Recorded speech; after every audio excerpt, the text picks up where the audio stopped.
Buenos días, jóvenes señoritas. Bienvenidos todos a la clase. Gracias por aprovechar esta hora que tenemos. Deberíamos tener exámenes para recuperar un poco el tiempo en nuestro curso y continuar avanzando.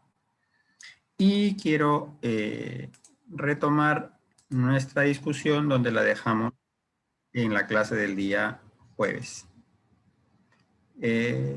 Si recapitulamos lo que hemos conversado en la semana pasada, hemos estado discutiendo con respecto a las densidades del suelo, la densidad aparente y la densidad real en el suelo.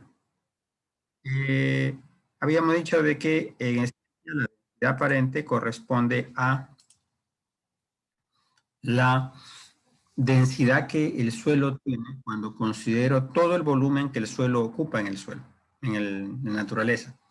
Y el suelo ocupa volumen porque tiene partículas y porque tiene espacio poroso. Si al volumen del suelo yo le incluyo el volumen poroso, entonces determino lo que se conoce como el volumen total.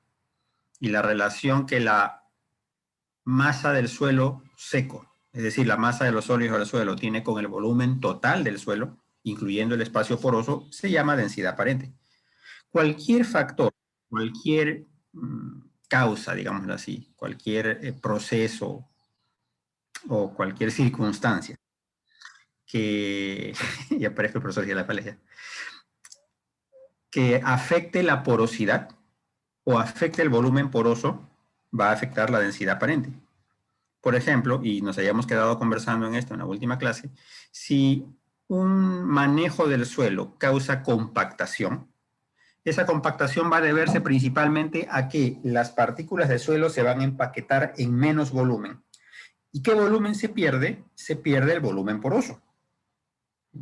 Si ustedes se ponen, por ejemplo, toda una mañana a apisonar un poco de suelo, golpeándolo con un martillo, golpeándolo con una pesa, lo que van a lograr es que poco a poco ese suelo vaya perdiendo espacio poroso, perdiendo volumen de poros y las partículas queden más juntas entre sí. Eso es posible hasta cierto grado, por supuesto, hasta cierto grado. Cualquiera que ha ido a la playa sabe que, por ejemplo, la arena, por más que ustedes la pisen, la apisonen, la compacten, no se deja compactar. Bueno, quiero decir, de común no se deja compactar. ¿Recuerdan que en la clase pasada les comenté acerca de esa empresa que producía uvas y donde su suelo arenoso se había compactado? Quiero decir, no es muy común que la arena se compacte, casi siempre la arena mantiene una forma y un volumen constante. Entonces la densidad aparente de la arena suele cambiar muy poco, a menos, por supuesto, que haga uno realmente un gran esfuerzo por compactar la arena. Pero los suelos que contienen más arcilla y que tienen estructura, pueden perder la estructura. Si yo, por ejemplo, apisono un suelo franco, vamos a suponernos en el caso de la molina. ¿Qué ejemplo les doy? Ya. Imagino que todos ustedes han pasado, bueno, de repente no todos, ¿no? ¿Quiénes han pasado por un aniversario de la Molina? ¿Quiénes han vivido en el año 2019, que fue la última vez que lo pudimos celebrar, un aniversario en el campus? ¿Quiénes han ido a una fiesta en la universidad? A ver, ¿quién lo recuerda? Ok, Stephanie, Yorka, Abigail, ok, Sondra. Y esta fiesta por lo general se realiza en esa especie de explanada o de prado que está detrás del área que conocemos como el Jardín Botánico y detrás del área de proyección social. O sea, casi al final de la universidad, o sea, en camino al campo ferial. Bueno, cuando yo era estudiante, y no hace mucho en realidad, posiblemente hace unos 12 o 15 años nada más, tal vez un poquito más, eso era un campo experimental de maíz. Entonces, se producía maíz y era un suelo agrícola puro y duro, que en alguna feria, en alguna actividad, en algún evento que la universidad organizó y que necesitó estacionamientos y necesitó de un área, digámoslo así, adicional al campo ferial, porque el campo ferial quedó como que muy pequeño, se decidió nivelar y compactar. Al principio la compactación fue bastante rústica, o sea, simplemente unos cuantos tractores que pasaron por encima. Pero luego, se imaginan ustedes el paso de vehículos, se imaginan ustedes el sembrar gras y el hacer que cada fiesta se haga ahí. Entonces, poco a poco, como que el suelo se va compactando, se va pisonando. Y ahora prácticamente es un suelo bastante compacto, donde fuera del gras yo no podría poner algo que creciera bien. Entonces, digámoslo así, los suelos que tienen algo de arcilla son fáciles de compactar. Ya pueden perder ese volumen poroso. Entonces, labranza muy intensiva, pérdida de materia orgánica, compactación por el paso de maquinaria o por el paso de animales. Todo esto puede causar un incremento en la densidad aparente, principalmente por pérdida del volumen poroso. Entonces, la densidad aparente es algo que puede cambiar. Lo contrario también ocurre. Yo puedo utilizar materia orgánica, puedo utilizar labranzas más moderadas, puedo incrementar la presencia de vegetación y de raíces, y todo eso va a aumentar el volumen poroso y a disminuir la densidad aparente. Entonces es posible trabajar para que un suelo disminuya su densidad aparente, y es posible también perder la porosidad y aumentar la densidad aparente. ¿Se comprende? Ahora, ¿qué es lo ideal? Por supuesto, lo ideal es que el suelo tenga volumen poroso abundante para que las raíces puedan crecer. Y en ese sentido, no solamente es importante la porosidad total, sino el tamaño de los poros. Y los poros van a ser más grandes en los arenosos y en los suelos adecuadamente estructurados. Es decir, si el suelo tiene una buena estructura, ¿no? Una estructura granular o migajosa, entonces hay más volumen poroso y sobre todo poros grandes, poros que ocupan aire y que permiten a la planta respirar, a las raíces crecer, al agua ingresar con facilidad. Lo menciono porque los suelos arcillosos son porosos, y eso lo hemos visto en la clase pasada, pero los poros de los suelos arcillosos suelen ser muy finos. Son poros que almacenan agua, pero que muy difícilmente permiten el crecimiento de las raíces y muy difícilmente permiten el movimiento del aire. ¿Ok? Con la densidad de partícula, la situación es diferente. El volumen de los minerales no cambia por mucho que ustedes compacten los minerales, porque la materia básicamente es impenetrable, es, ¿cómo le llamamos? Incompresible. Si ustedes tienen un grano de arena, ese grano de arena está formado de minerales y esos minerales tienen una densidad, tienen un orden y no se van a dejar compactar. Yo puedo, por supuesto, partir el grano de arena y pulirlo finamente, pero eso solamente ha hecho que se divide en partículas más finas, no ha reducido su volumen en absoluto. Es decir, una vez que ustedes tienen el volumen sólido, ese volumen sólido no cambia a pesar que traten de forzar o de compactar o de comprimir la partícula. No se va a lograr. Es como tratar de compactar un granito, por ejemplo. No podrían. Entonces, la densidad de partícula no es afectada por el volumen de poros, porque atañe solo al volumen sólido, y por lo tanto es mucho más constante, mucho más estable en el suelo. Hay solamente dos factores que afectan la densidad de partícula, y es la mineralogía, es decir, el tipo de minerales que hay en el suelo, y el contenido de materia orgánica. La mineralogía creo que es entendible, porque el suelo es una mezcla de minerales. Y si esos minerales tienen alta densidad, entonces la densidad de partícula de mi suelo se va a parecer a la densidad de partícula de esos minerales. Y el contenido de materia orgánica, porque la materia orgánica que está formada de moléculas orgánicas generalmente contenidas en fragmentos o en fracciones, también tiene una densidad. La densidad de partícula de la materia orgánica es por lo general 1.3 a 1.4, es decir, que la materia orgánica verdadera los ácidos húmicos, por ejemplo, serían más densos que el agua, pero son mucho menos densos que los minerales. La materia orgánica del suelo tiene una densidad casi la mitad de la densidad de la mayoría de minerales. Entonces, ¿cuál es la densidad de partículas de diferentes minerales que pueden encontrarse en el suelo? Aquí lo tienen ustedes, miren, el cuarzo, que es un tectosilicato, tiene una densidad de 2.5 a 2.6. Cualquier roca que tenga mucho cuarzo, como por ejemplo un granito, tiene una densidad de partícula parecida o semejante al cuarzo. Los feldespatos también son tectosilicatos, ortosa, albita, anortita, tienen una densidad ligeramente mayor de 2.7 a 2.8. La biotita, que es una mica, filosilicato 2.9. Las arcillas son minerales arcillosos, 2.3 a 2.4, también son filosilicatos. Entonces, si ustedes se dan cuenta, los silicatos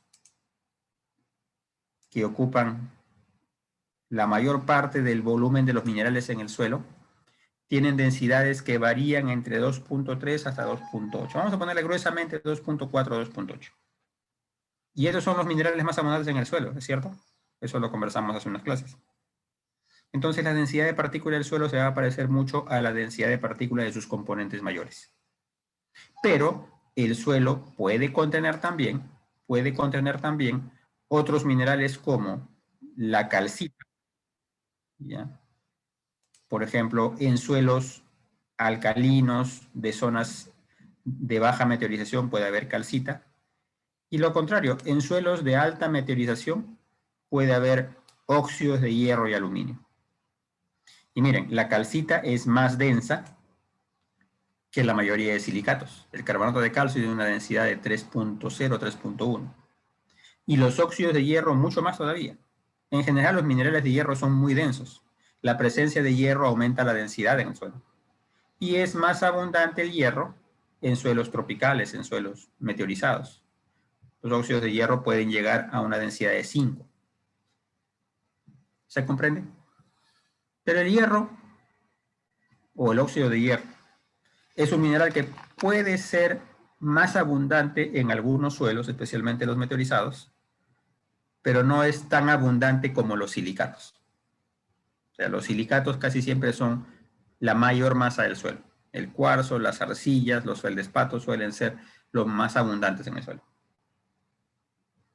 A esto le podemos sumar la materia orgánica del suelo, cuya densidad de partícula, ojo, densidad de partícula es 1.3 a 1.4 toneladas por metro cúbico, o gramos por centímetro cúbico, o kilogramos por decímetro cúbico, es lo mismo.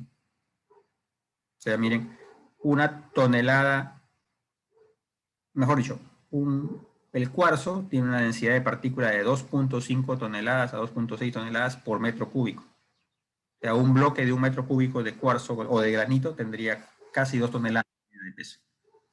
Y en el suelo, eso quiere decir que si nosotros tuviéramos solo el suelo, ¿ya? Es decir, si solo viéramos, digamos así, la porción o el volumen de los sólidos del suelo, su densidad sería muy semejante a la de los silicatos. Como el suelo es una mezcla de varios silicatos, pero además puede contener calcita en zonas áridas, óxidos de hierro en zonas tropicales y materia orgánica casi en todo suelo. Entonces la densidad de partículas del suelo es en promedio, un rango entre 2.5 y 2.7 toneladas por metro cúbico o megagramos por metro cúbico. Okay. Ese es el rango más estrecho para la densidad de partículas del suelo.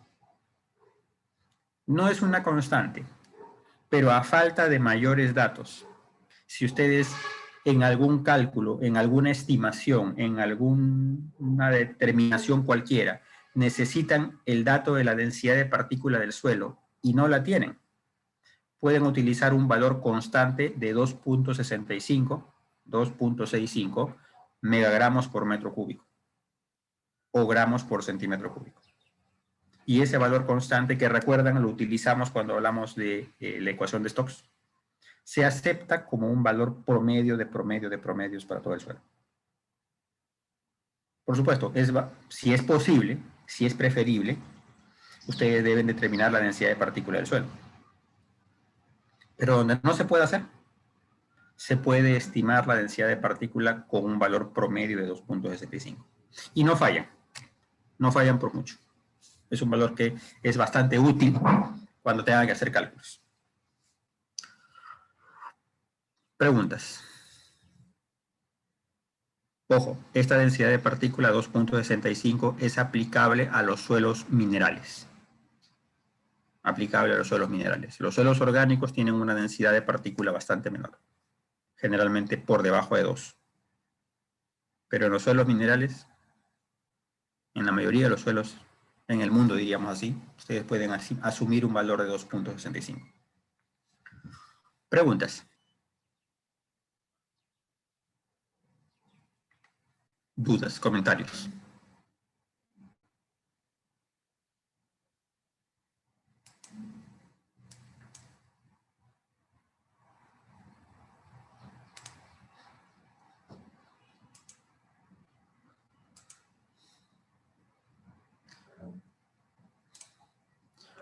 ¿Dudas, comentarios?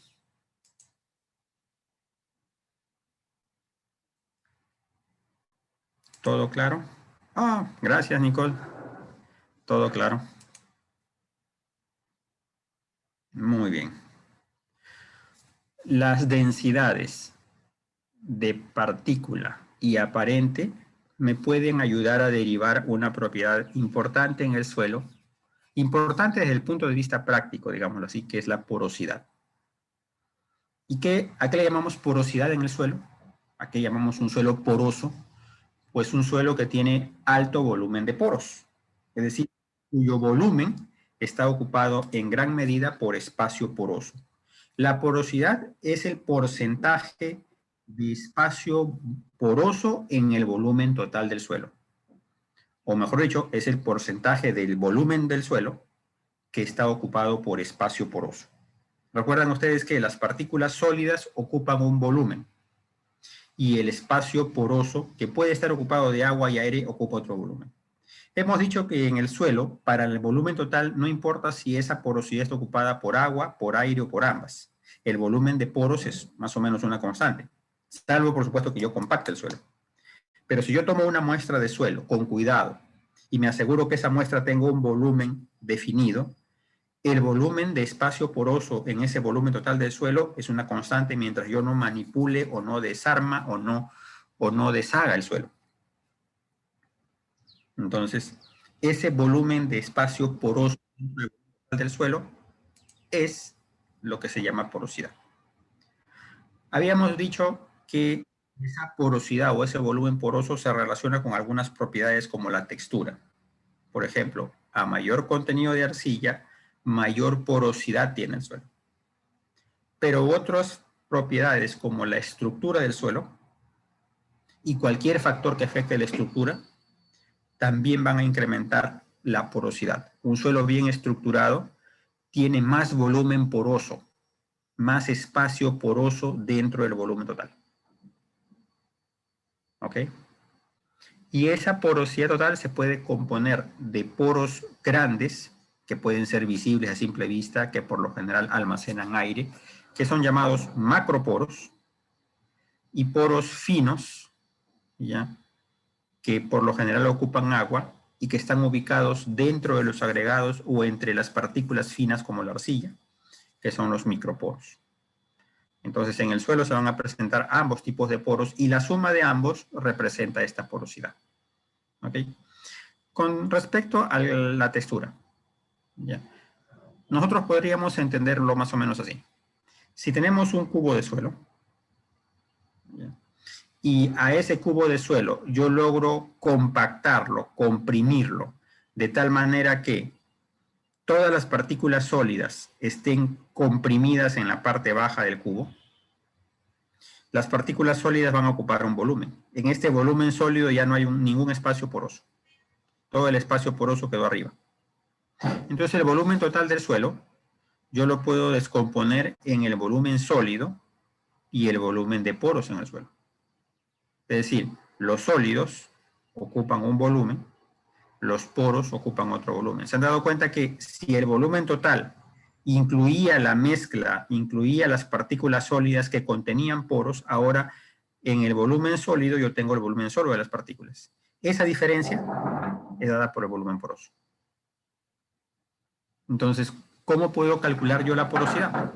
Bueno, es un poquito de aritmética. El volumen total del suelo, es decir, el volumen de todo el cubo del suelo, todo esto, ¿ya? Todo esto, está dado por el volumen de los sólidos más el volumen de los poros. Por lo tanto, el volumen de los poros es todo el volumen del suelo, o el volumen total, menos el volumen de los sólidos. Y eso me va a dar el volumen de los poros. Y si el porcentaje de porosidad es la relación que existe o el porcentaje de volumen poroso entre todo el volumen que el suelo ocupa, entonces una ecuación número 1 sería que la porosidad total es volumen total del suelo menos volumen de sólidos del suelo, esto es de aquí, sobre el volumen total y por 100 para expresarlo en porcentaje. Es decir, el porcentaje de porosidad o la porosidad expresada en porcentaje es volumen poroso, ¿ok?, sobre volumen total, ¿ya?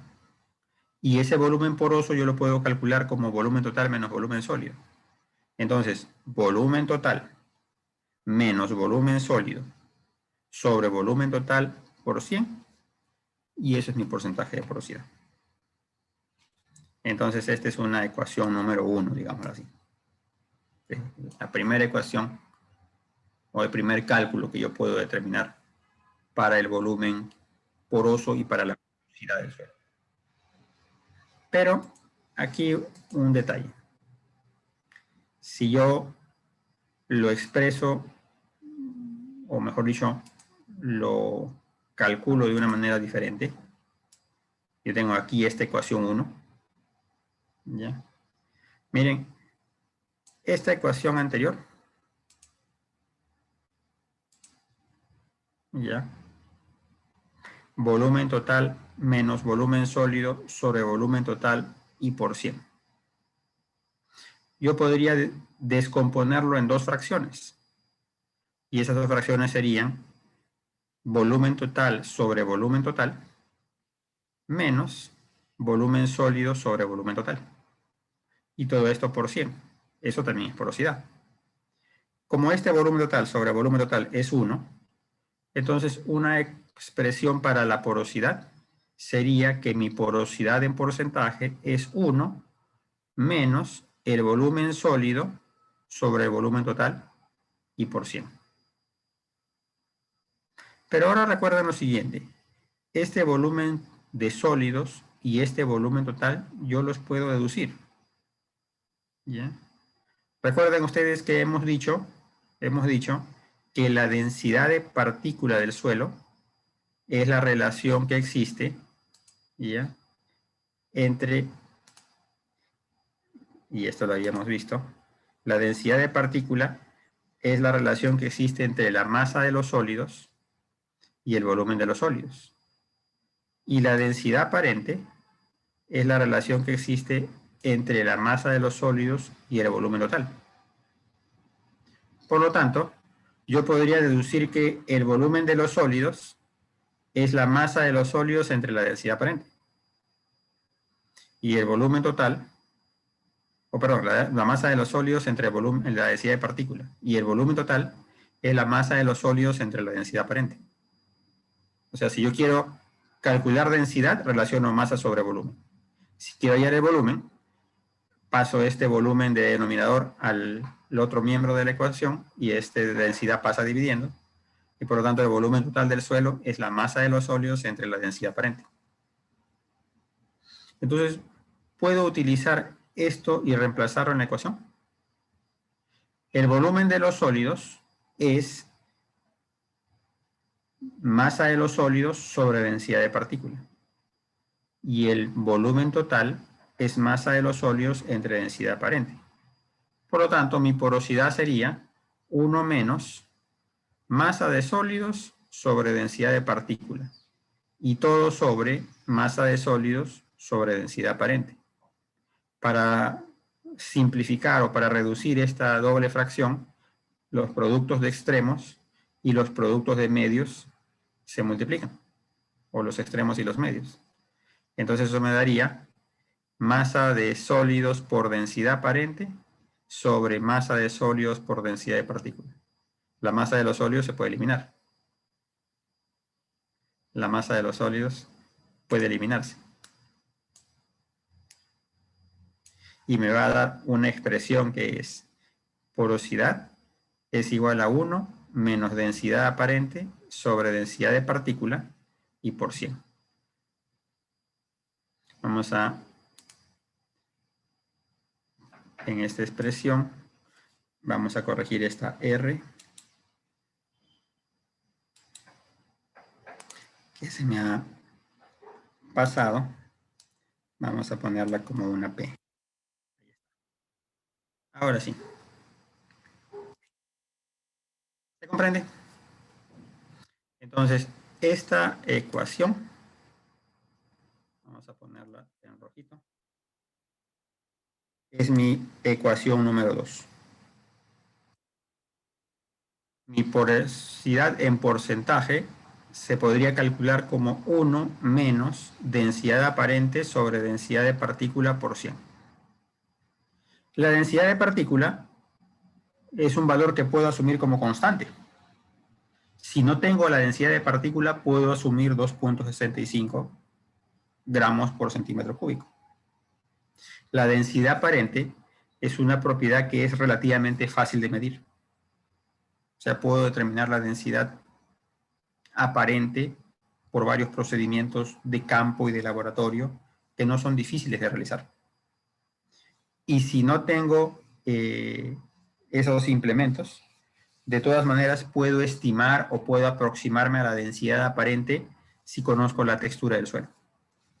Porque recuerdan ustedes que existe una relación entre el contenido de arcilla y la densidad aparente, una relación inversa, y que para una clase textural promedio yo podría estimar un valor de densidad aparente. ¿Se comprende? Por ejemplo, quiero que comparen cuál sería la porosidad de dos suelos. Un suelo que sea arena franca con densidad aparente 1.55 gramos sobre centímetro cúbico y un suelo franco arcilloso con densidad aparente 1.25 gramos sobre centímetro cúbico. ¿Ok? Densidad aparente 1.65 para la arena franca y densidad aparente 1.25 para el franco arcilloso. Apellidos hasta la L hagan la arena franca, apellidos de la M en adelante hagan el franco arcilloso y tienen exactamente 40 segundos para ponerme la respuesta. Y va corriendo.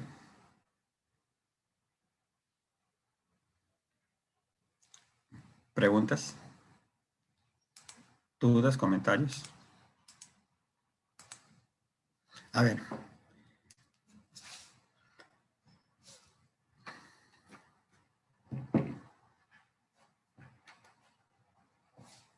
¿Cuánto sale? Suelo de textura o de clase textural arena franca con densidad aparente 1.55. Suelo franco arcilloso con densidad aparente 1.25.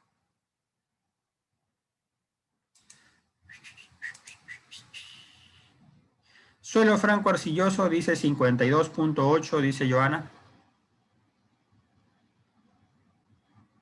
¿Qué dicen los demás?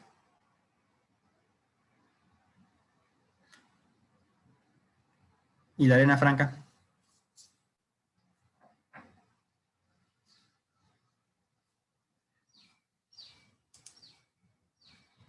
¿Qué opinan? ¿Qué tal sale el cálculo?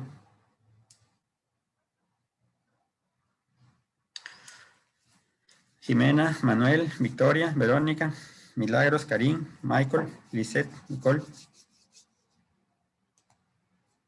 Jesús, Gerson, Scarlett, Rina, Alessio, Abigail, Stephanie, Daniela, Yanela.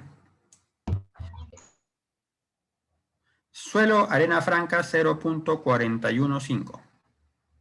Pero recuerda que es un porcentaje, Nicole.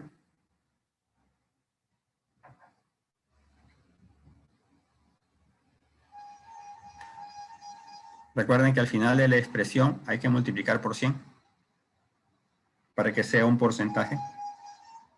Yorka dice 32%. Nicole dice 41.5. Ok. 41.5 dice Verónica. ¿Qué dicen los demás? Manuel. Nicole. 41.5. 1.55. 1.55. Densidad aparente en una arena franca. Porque 1.65 sería una arena gruesa. Arena franca, densidad aparente 1.75, no, 1.55. 1.55. 41.5 dice Jesús. Ok, con 1.55 el porcentaje de porosidad es 41.5. Correcto. Perfecto. Y en la densidad aparente y la porosidad del suelo franco arcilloso, Joana y luego Jesús dicen 52.8. ¿Estamos de acuerdo? Entonces, para resumirlo, un suelo que es arena franca tiene una densidad aparente mayor de 1.35, 1.4 y tiene una porosidad menor del 50%. Miren, solamente 41% del volumen del suelo es poros.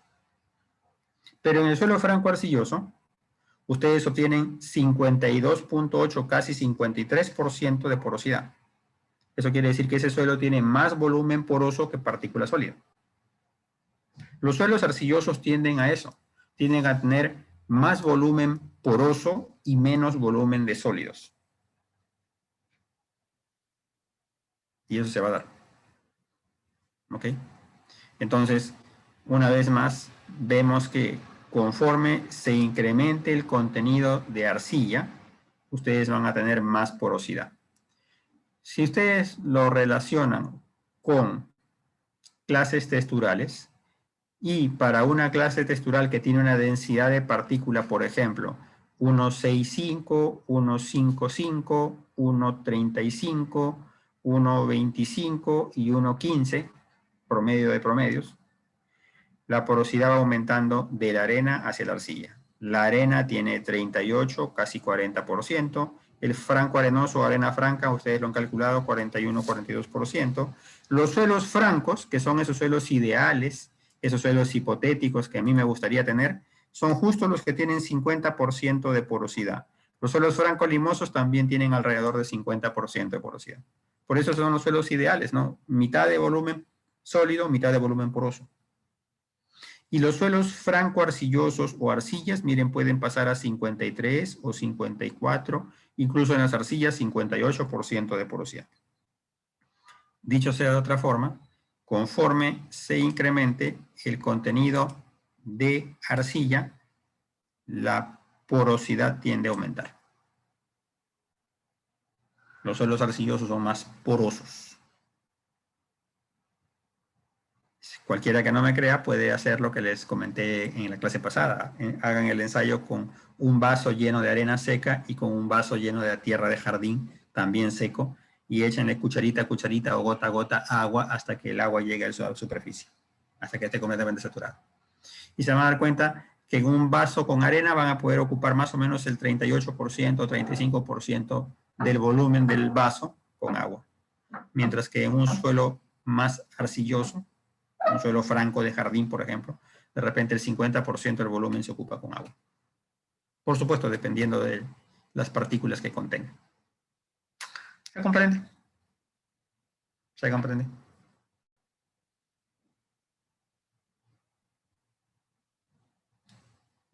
¿Preguntas, dudas, comentarios?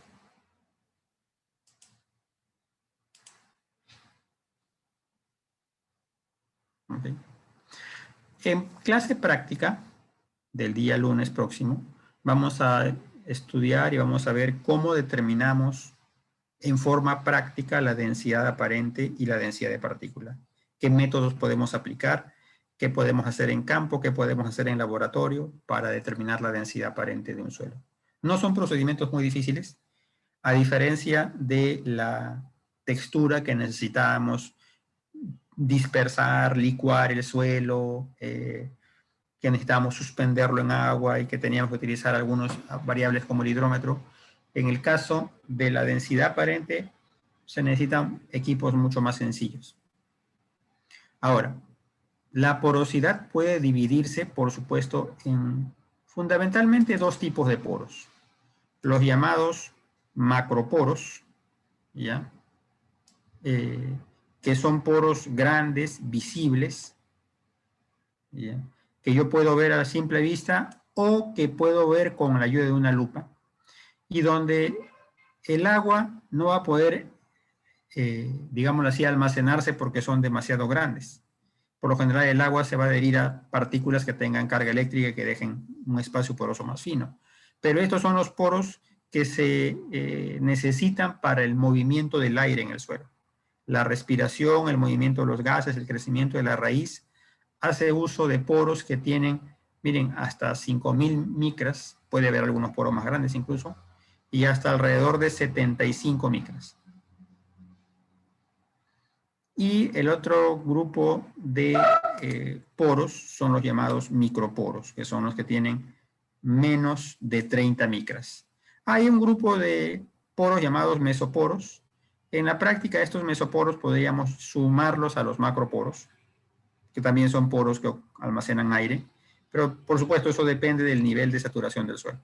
Es decir, estos poros pueden almacenar agua por un poco más de tiempo, pero luego tarde o temprano se desalojan y pasan a ser ocupados por aire.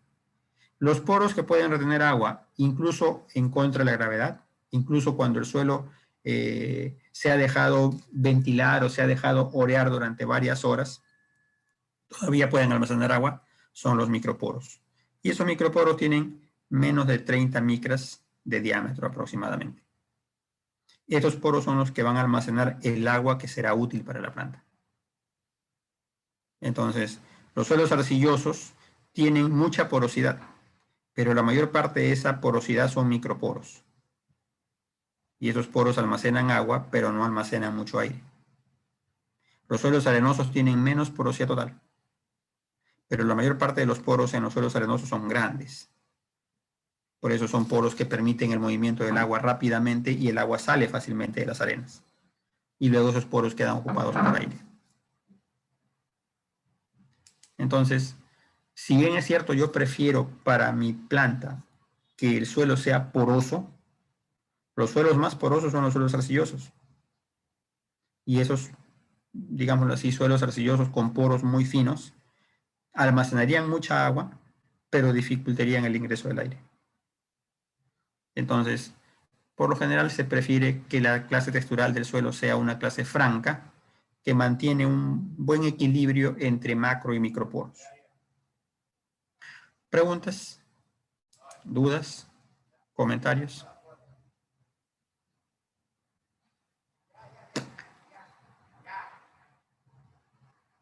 ¿Todo claro? Muy bien.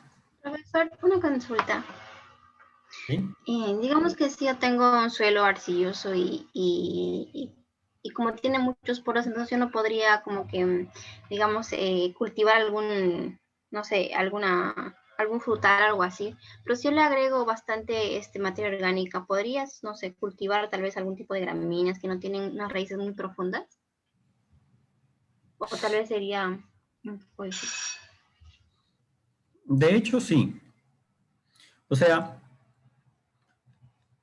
los suelos arcillosos tienen alta porosidad gracias a que tienen poros finos, microporos. Y esos microporos se van a dar entre las láminas de arcilla.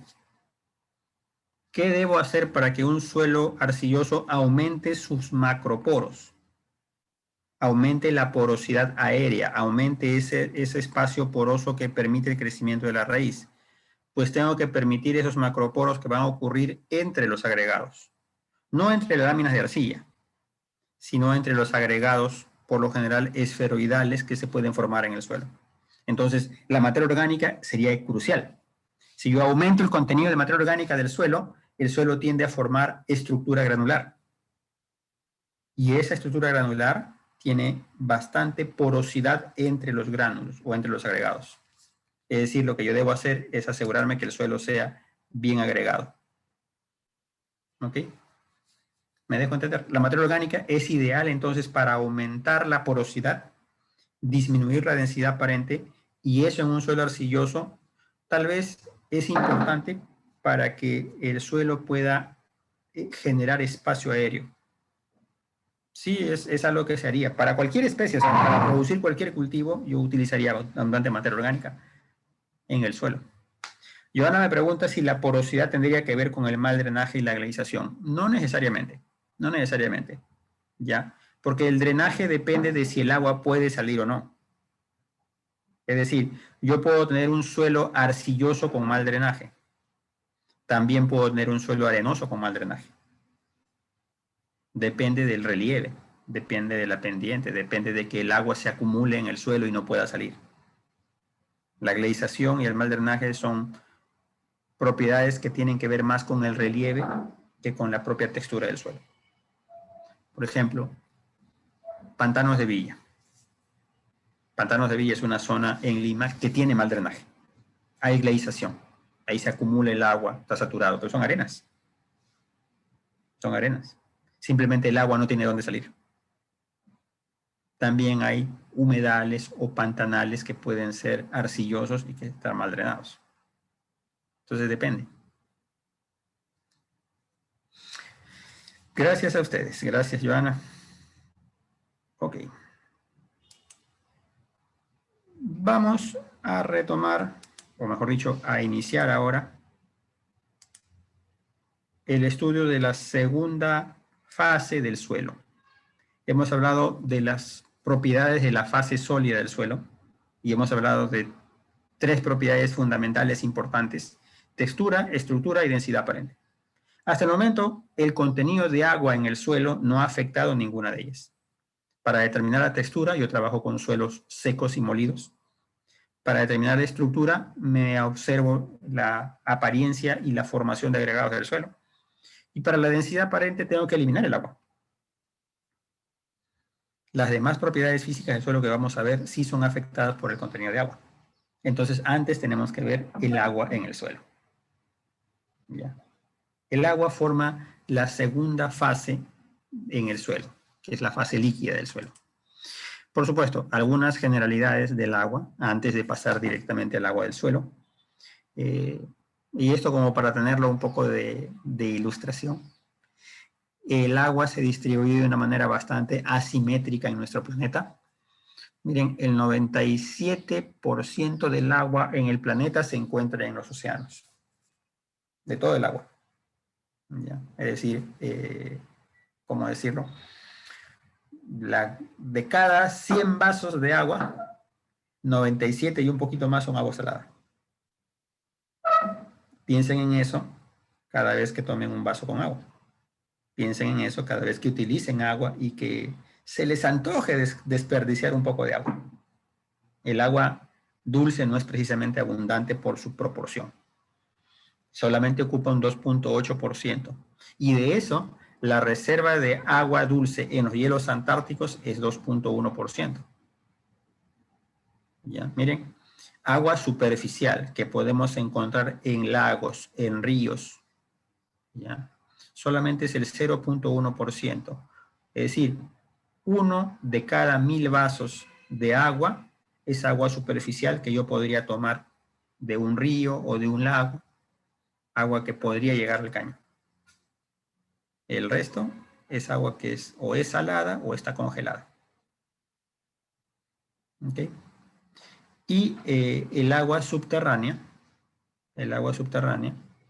representa más o menos 0.6% de esa agua.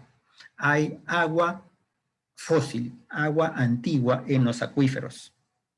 Agua que a través de los procesos de precipitación muy antiguos ha infiltrado para quedarse confinada, saturando capas profundas del subsuelo. Por ejemplo, la costa peruana es una zona que tiene muchos acuíferos diferentes. Los valles e incluso algunas zonas desérticas tienen acuíferos que se pueden explotar, que se pueden bombear para la agricultura, para el consumo.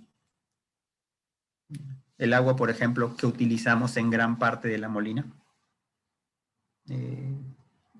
para, digámoslo así, toda la red doméstica de La Molina, es agua del acuífero, se bombea. Es un agua de muy mala calidad, por supuesto, es un agua salada. Si alguna vez han tenido la ocasión de ponerle la punta de la lengua, saben que el agua en La Molina es realmente salada. No es un agua de buena calidad. Para aquellos que tenemos casas y que nos atiende la provisión de agua doméstica de Sedapal, en una gran medida esa agua doméstica es agua tratada del río Rímac o del Chillón.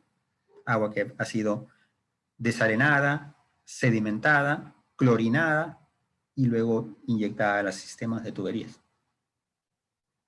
Okay, entonces, dependemos, digámoslo así, de una provisión de agua que viene de la parte alta de los Andes. Alguna vez lo mencioné, y creo que es un buen momento como para discutirlo. Nosotros tenemos una necesidad muy, muy alta de agua. Somos la segunda ciudad más grande del planeta ubicada en un desierto. O sea, Lima es la segunda ciudad más poblada del mundo, que está ubicada en un mero desierto, donde llueve 10 a 20 milímetros anuales. O sea, la lluvia que cae sobre Lima no alcanzaría en definitiva para satisfacer la demanda de agua poblacional. La ciudad más grande en el mundo en un desierto es el Cairo. Pero el Cairo está en Egipto, y Egipto es un país completamente desértico. En Egipto, el 99% del país tiene escasas precipitaciones. Depende básicamente del agua del río Nilo. No hay de otra. Ahí no podrían haber construido una ciudad en un lugar que lloviera. En cambio, nuestro país tiene 60% de Amazonía. Y la Amazonía es considerada un lugar, una región con exceso de agua. Ahí llueve más de lo que se necesita realmente. Pero es muy inteligente, nosotros los peruanos nos vinimos a vivir justamente a la zona donde no hay agua. ¿Ok? Entonces eso genera una gran presión por agua en nuestra ciudad. ¿Okay? Pero bueno, el agua que se encuentra en el suelo, podríamos incluirla parcialmente entre las reservas de agua subterránea y las de agua superficial. Porque al final de cuentas, cuando nosotros tenemos agua en el suelo, es porque ha caído por precipitación o porque se encuentra en ese viaje, en ese camino hacia el agua subterránea. O a través del riego se aporta agua superficial hacia el suelo. Pero dependemos de una cantidad bastante modesta de agua. ¿Ok? Como molécula, el agua es un compuesto muy simple. ¿Ya?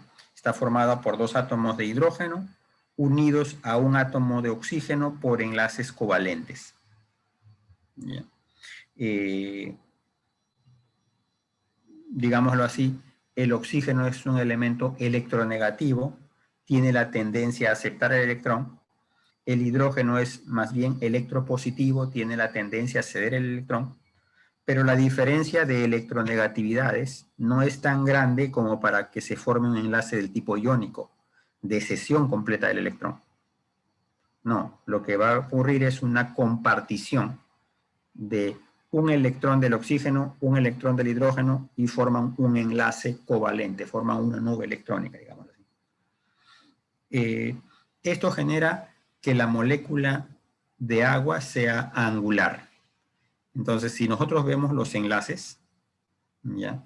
El átomo central de oxígeno, que es grande, está enlazado a dos átomos de hidrógeno, formando dos enlaces, oxígeno-hidrógeno, que no están opuestos, que no están en 180 grados, sino que están formando un ángulo de 104.5 grados aproximadamente. Este ángulo en la molécula hace que la molécula sea, digámoslo así, asimétrica, sea angular. De acuerdo a los radios de Van der Waals, el oxígeno tiene un radio de Van der Waals de 1.43 picómetros y el hidrógeno de 1.12 picómetros. Cosa curiosa, cuando se forma el enlace como que comprime, es un enlace de una longitud más corta que el propio radio de Van der Waals. Es decir, en el proceso de compartición, el tamaño del oxígeno se reduce un poco. Y la longitud del enlace oxígeno-hidrógeno de centro a centro es de solamente 95 picómetros. O sea, como que hay una compresión de las nubes electrónicas. ¿Se comprende? ¿Se comprende? Ahora, ¿por qué la geometría de la agua es así, angular? ¿Por qué es asimétrica? Básicamente porque cuando uno analiza bien cómo se forman los enlaces, en el último nivel de energía, en el último nivel electrónico, ¿ya? El oxígeno va a formar orbitales híbridos sp3. Es decir, va a formar orbitales con los electrones en el nivel S y con los electrones en el nivel P.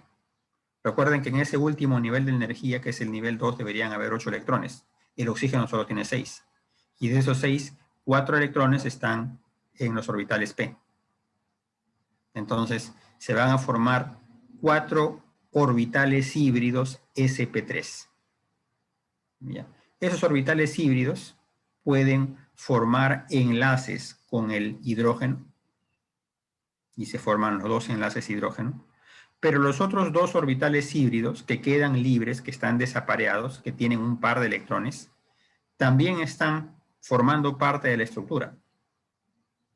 Entonces, la nube electrónica del oxígeno se distribuye en 4 enlaces, de los cuales 2 están formando enlaces con hidrógeno y los otros 2 están como que girando en la nube.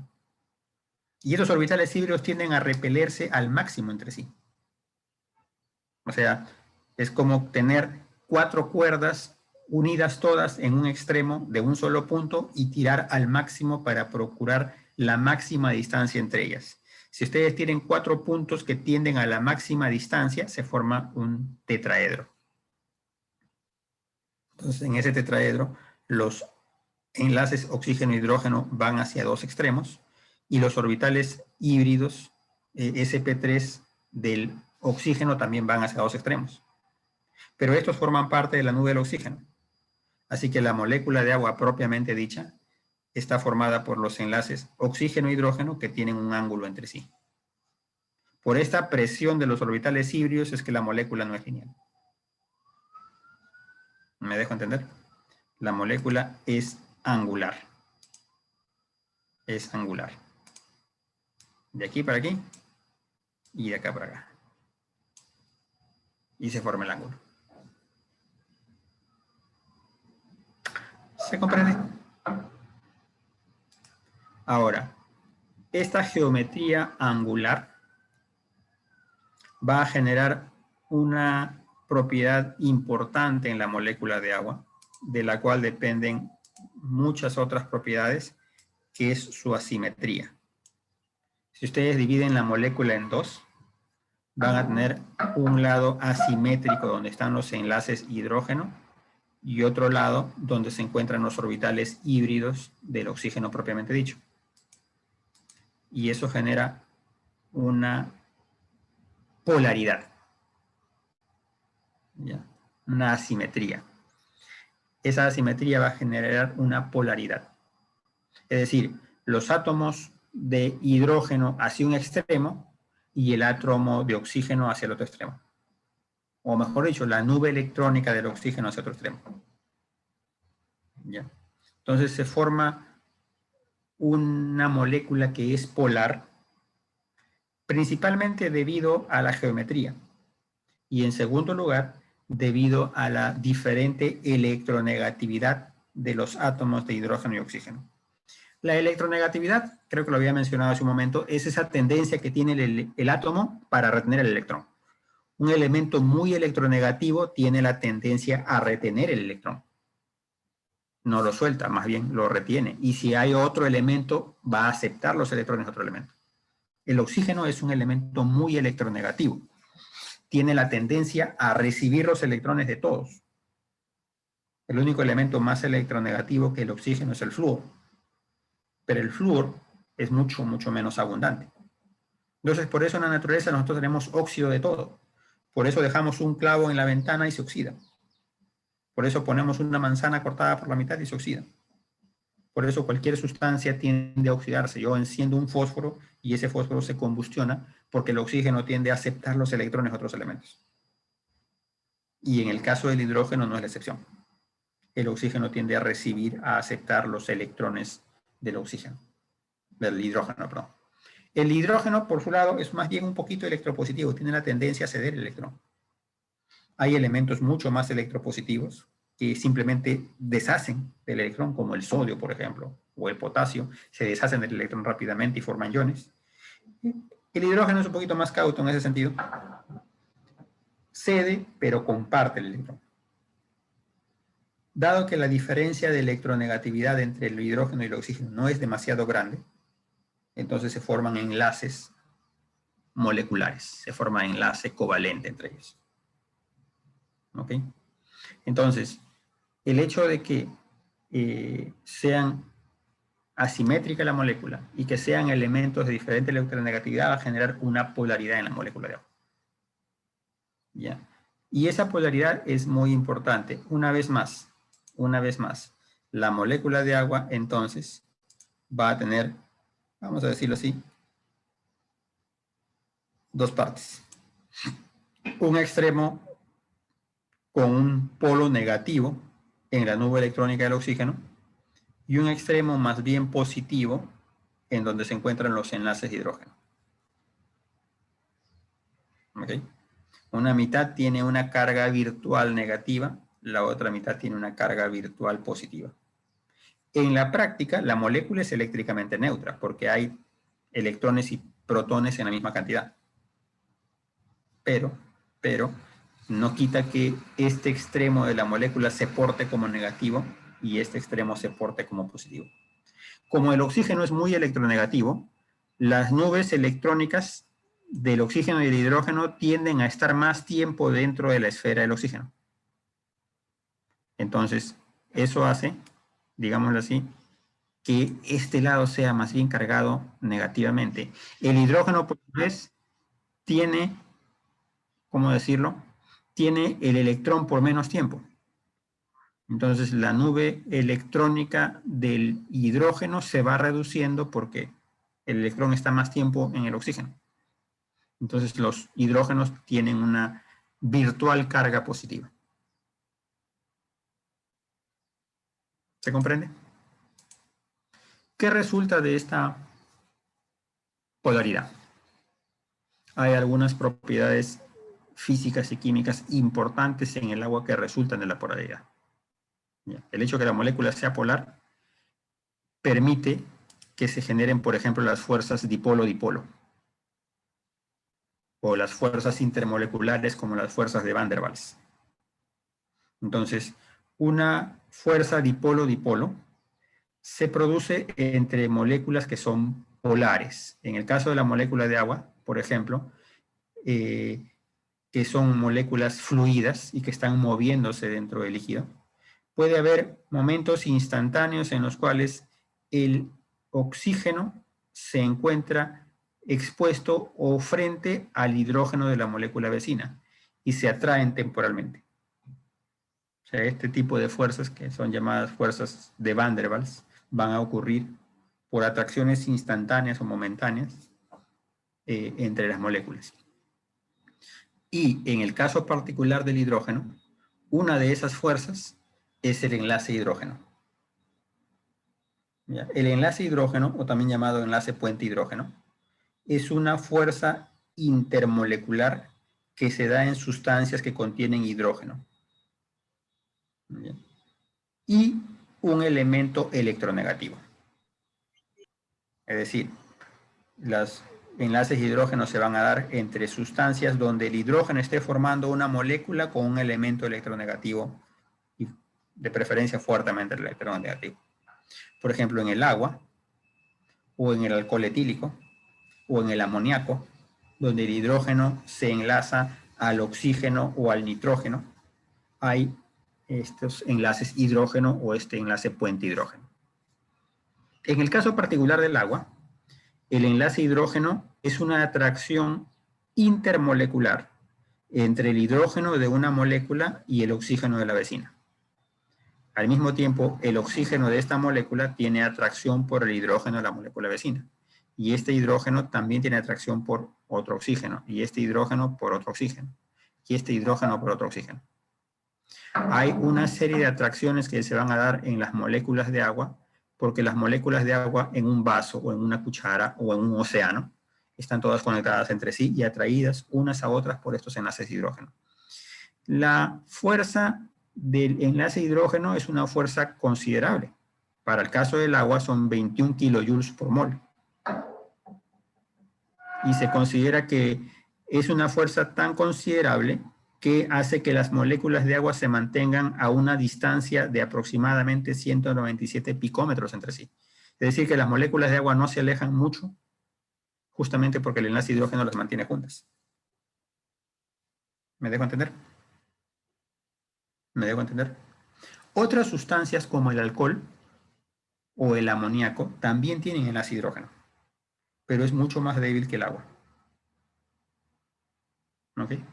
El alcohol, por ejemplo, tiene un enlace hidrógeno de menor energía, con menor fuerza, y por eso el alcohol se evapora más fácilmente que el agua. El amoníaco tiene enlace hidrógeno, pero es muy débil. El ácido clorhídrico tiene enlace hidrógeno, también es débil. ¿Se comprende? Algunas sustancias donde la diferencia de electronegatividad no es muy grande, no tienen enlace hidrógeno. Por ejemplo, el metano. En el metano no hay enlace hidrógeno, porque la diferencia entre carbono e hidrógeno en términos de electronegatividad es muy, muy baja y la molécula casi no es polar. Entonces, una molécula de metano no se adhiere o no se atrae a otra. Me dejo entender, pero en el caso del oxígeno, que es medio coquetón, sí atrae a los hidrógenos de las moléculas vecinas. ¿Qué resulta de toda esta serie de relaciones extramaritales moleculares? ¿Qué resulta de toda esta atracción entre oxígenos e hidrógenos? Una propiedad, o mejor dicho, varias propiedades que son muy importantes para el agua. Una de las propiedades importantes es el estado físico del agua. Si ustedes se ponen a pensar, el agua está formada por dos gases. En la naturaleza, el oxígeno es un gas, el hidrógeno elemental es un gas. Quiero decir, en la naturaleza a condiciones normales, 0 grados centígrados y una atmósfera de presión. Yo puedo convertir el oxígeno en líquido. Ahora que estamos tan necesitados en nuestro país de oxígeno, el famoso oxígeno de los balones que se llena y que uno consigue plantas de oxígeno son oxígeno líquido comprimido.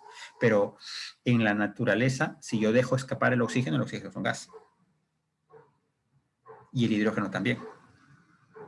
Entonces, ¿cómo una sustancia que se combina por dos gases termina siendo un líquido? El peso molecular del agua es incluso menor que el peso molecular de una molécula de oxígeno diatómico. Y el oxígeno diatómico está formado por dos átomos de oxígeno de gas. Nosotros respiramos oxígeno y ese oxígeno diatómico pesa más que el agua. Sustancias parecidas, como el ácido sulfídrico, que pesa más que el agua, el amoníaco, el metano o la fosfina, son gases. Es decir, sustancias que tienen un elemento de hidrógeno y que son parecidas al agua son gases. El amoníaco es gas hasta menos 35 grados. El metano es gas hasta menos 100 grados. ¿Cómo, entre paréntesis diablos, surgió la molécula de agua, que es líquida a temperatura ambiente?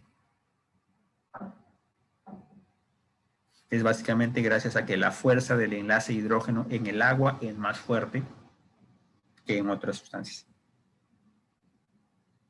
¿Me dejo entender?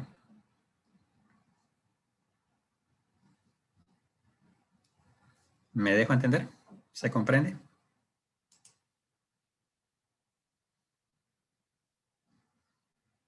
¿Alguna reacción a favor o en contra? ¿Está claro? Perfecto, gracias por eso. Lo que insisto para recapitular y para que quede claro es, el agua, por sus componentes, por su peso molecular, por los gases que la forman, debería ser un gas. Pero en la naturaleza, a una temperatura entre 0 a 100 grados, el agua es líquida. ¿Ok? Y eso es importante porque consideramos que la vida en nuestro planeta surgió en el agua. ¿Se imaginan qué pasaría si este enlace hidrógeno no existiera? O si el agua en nuestro planeta fuera gaseosa, muy posiblemente la vida como la conocemos no hubiera surgido en nuestro planeta. No hubiera surgido. Porque hubiéramos tenido agua líquida a menos 100 grados, a menos 80 grados. En una ocasión, hace muchos años, leí una novela, un cuento en realidad, un cuento ruso. Se llamaba Blancanieves, en honor, digamos así, al cuento infantil de Blancanieves y los enanitos. Pero era la historia de una historia futurística, por supuesto, una historia de ciencia ficción de una tripulación de la Tierra que se encuentra una pequeña nave perdida en el espacio en una galaxia lejana, far, far away. Y cuando recuperan la nave encuentran a una mujer joven durmiendo en una cápsula en la nave. Y por supuesto tratan de estudiarla, tratan de animarla, tratan de recuperar la conciencia de la jovencita. El problema es que se dan cuenta de que la estructura molecular de la joven estaba basada en amoníaco, de la misma forma como nuestra estructura está basada en agua. Es decir, que la vida en el planeta de la joven había surgido a partir del amoníaco. Entonces, donde nosotros tenemos agua, ella tenía amonio. Y el problema es que el amonio es líquido a menos 35. O sea, para que la jovencita viviera tenía que estar en una congeladora, ultracongeladora. Si se ponía la temperatura de nosotros como humanos, se vaporizaba. Así que tienen que crearle un ambiente especialmente congelado para que ella viva y darle sus alimentos allí y comunicarse con ella a través de una ventana, de un cristal gigante donde ella podía tener un entorno adecuado a su temperatura. Y finalmente la historia termina en que la llevan felizmente hasta el planeta congelado donde ella vivía. Pero bueno, pues solamente para tener una idea así medio abstracta de lo que significaría que nosotros no tuviéramos el agua líquida como la conocemos. O sea, si surgió una bacteria, si surgió un organismo simple y luego se hizo más complejo en nuestro planeta, es porque en el planeta había agua líquida. Y es casi mágico que el agua pueda ser líquida a una temperatura que nosotros llamamos biófila. En este momento estamos disfrutando de 23 grados, para aquellos que están cerca de una ventana, 23 grados centígrados. Y es una temperatura agradable para nosotros. Y a esa temperatura el agua es líquida. Segunda característica que el enlace hidrógeno le puede conferir al agua, ¿ya? Densidad máxima. Es decir, es líquida a temperatura ambiente y su densidad máxima se alcanza a 4 grados centígrados. Y esa densidad máxima es 1 gramo por centímetro cúbico. ¿Ya? Entonces, se considera que 1 gramo de agua, ¿ya? 1 gramo de agua es una masa, tiene una masa igual a 1.0 gramos por centímetro cúbico a 4 grados centígrados. No sorprende porque el estándar de la masa, que es el kilogramo, se desarrolla a partir del agua. ¿Okay? Entonces, esa densidad. Curiosa el agua en ese sentido, porque es una de las pocas sustancias donde la fase sólida tiene menos densidad que la fase líquida. Cualquiera que haya puesto un cubito de hielo en un whisky on the rocks, como dice Joaquín Sabina, o cualquiera que haya puesto un cubo de hielo en un agua, en un refresco, en una gaseosa, sabe a lo que me refiero. El hielo flota, por lo menos un 90% debajo del líquido y un 10% flota.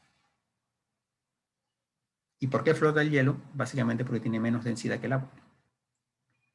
Y el agua tiende a empujarlo. Muchas otras sustancias tienen menos densidad cuando están líquidas y su densidad aumenta si solidifican. Pero con el agua ocurre lo contrario. ¿Ok? ¿Y eso por qué? Básicamente porque cuando el agua se congela pasa al estado sólido y el estado sólido requiere cristalinidad. Si lo atendemos en puro y duro, el agua es un mineral y todo mineral tiene estructura cristalina. No vemos la estructura cristalina en el agua porque es líquida. Pero si el agua estuviera en estado sólido, por ejemplo, que la pusiéramos a congelar a menos 20 grados, en una congeladora, una refrigeradora de estas modernas, y el agua adquiere el estado sólido, inmediatamente las moléculas de agua se ordenan en estructura hexagonal.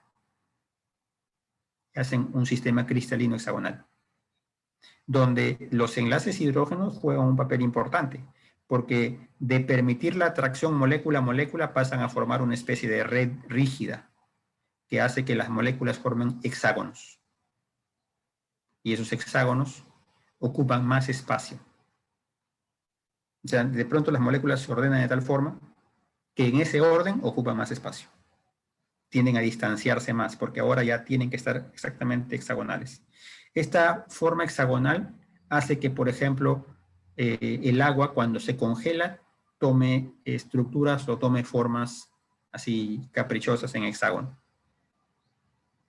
En una ocasión, cuando estaba escribiendo mi tesis doctoral, nevó.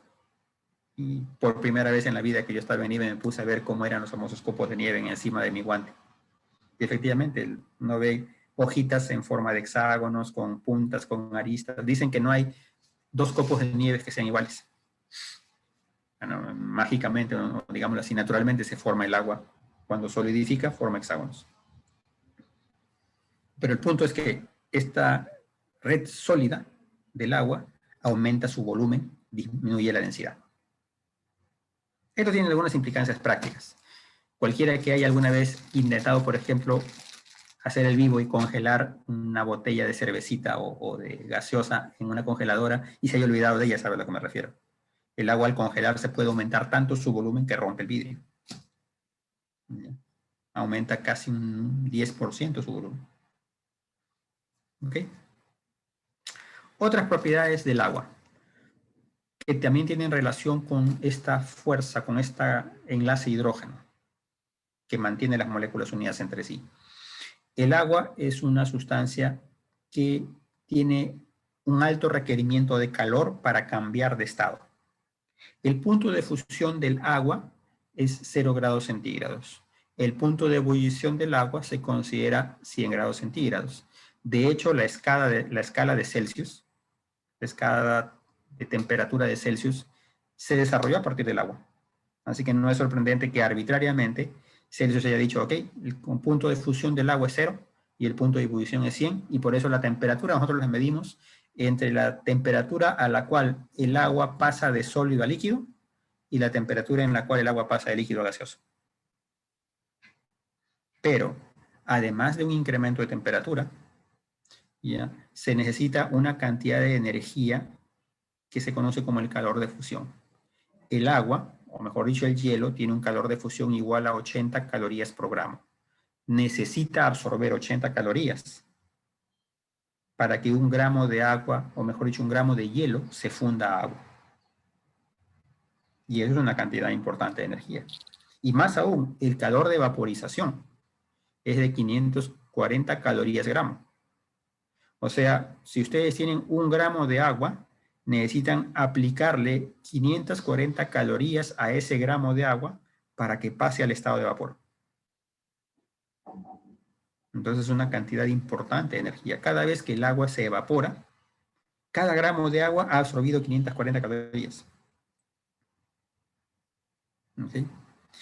El agua emite vapores a toda temperatura entre 0 y 100.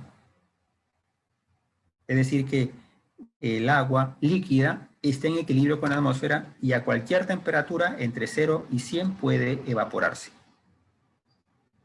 O sea, no necesita el agua llegar a 100 grados centígrados para pasar a vapor. Cualquiera que haya dejado un recipiente con agua o un florero o un jarrón, o cualquiera que tenga una maceta, sabe a lo que me refiero. Ustedes dejan la maceta húmeda, pero a los 2 días, 3 días ya tienen que echarle agua de nuevo porque se evaporó el agua o porque la planta la transpiró. Entonces, el agua puede evaporarse a temperatura ambiente. Normalmente, por debajo de 0, se considera que el agua no se evapora.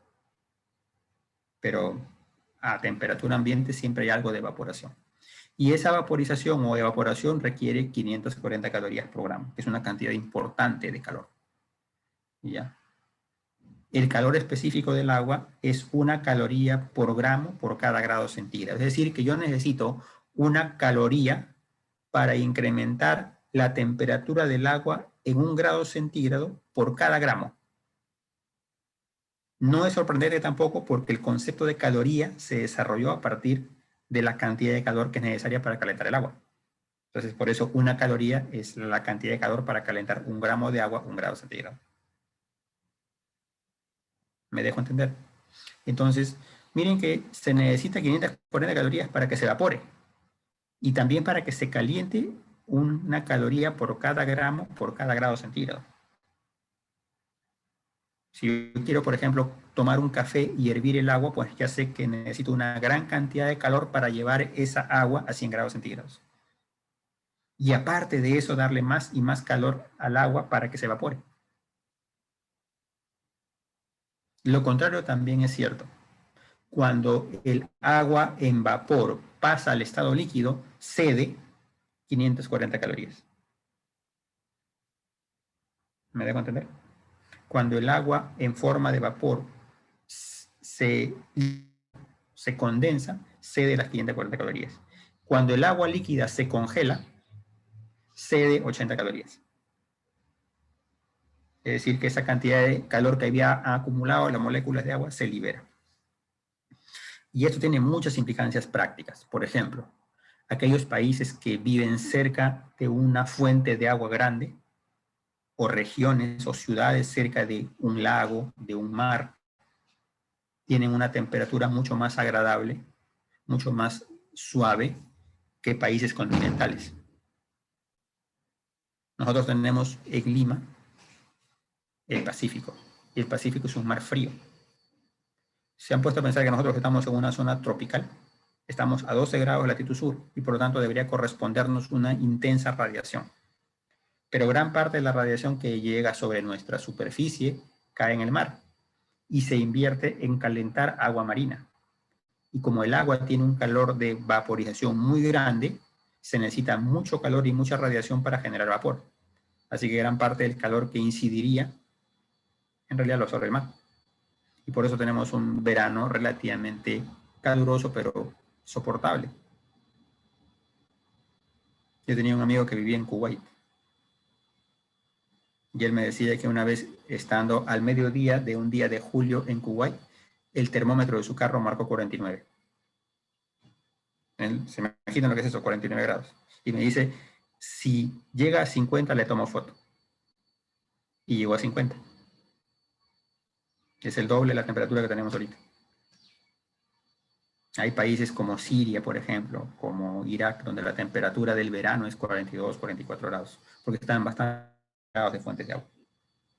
¿Alguno conoce Puno? ¿Alguno de ustedes ha viajado a Puno, conoce Puno o ha visitado? Puno es una ciudad curiosa, está a 3.700 casi. ¿Ya? Stephanie, ¿tú has ido? Para quienes conocen Puno, como Yorka, como Stephanie, deben saber que Puno está a la orilla del Titicaca. Y a pesar que es una ciudad de altura y el clima es frío, tiene una temperatura mucho más soportable, mucho más agradable que Juliaca, que está a 50 kilómetros del agua, o a 40 kilómetros del agua. Juliaca está bien metido en la pampa, y las temperaturas en Juliaca son mucho más extremas. O sea, el frío es realmente más intenso. Básicamente porque el lago puede absorber radiación del día, ¿ya? Y eso genera evaporación. El frío de la noche condensa el agua, pero al condensarse el agua libera al aire el calor que había acumulado durante el día. Entonces la temperatura se hace mucho más suave. Cuando estaba escribiendo mi tesis, tuve un poco más de un año en Bélgica. Y por supuesto, desde mediados de octubre y hasta fines de marzo, la temperatura externa es poco confortable, por debajo de 12, 10 grados, puede llegar a menos 12. Yo recuerdo que en una ocasión tuvimos menos 17. Entonces, los edificios tienen que ser calentados mediante calefacción eléctrica o de caldera. Entonces, en los sótanos hay como que hornos gigantes donde se hierve el agua y el agua pasa a través de tuberías a radiadores. Entonces es un circuito donde a través de tuberías hay vapor de agua. El vapor calienta el radiador y el radiador calienta el aire de una habitación. Entonces las habitaciones tienen habitaciones cerradas, ventanas que son así herméticas a prueba del aire frío, uno tiene que cerrar bien la ventana.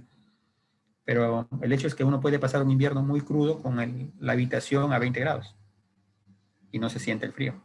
¿Por qué? Porque básicamente se utiliza vapor para calentar el aire dentro de los edificios. Obviamente, los edificios tienen que tener ventanas pequeñas, bien cerraditas, edificios de ladrillo, con paredes aislantes, para evitar el gasto de energía. ¿Se comprende? ¿Dudas? Ok, ya me estoy yendo un poquito el tema. El punto es que el agua es un termorregulador. El agua es un efectivo termorregulador. ¿Ya? Ustedes tienen un día caluroso de playa y el aire puede calentarse de 25, 26, 28 grados, se meten al agua y el agua está a 15 grados. Y aun cuando el día sea muy caluroso o baje la temperatura, el agua sigue a 15 grados. O sea, se calienta muy lento, se enfría muy lento también. ¿Se comprende? ¿Se comprende? Ok. Esto para tenerlo claro, en el hielo, las moléculas de agua están formando una estructura cristalina hexagonal y por lo tanto ocupa mucho volumen.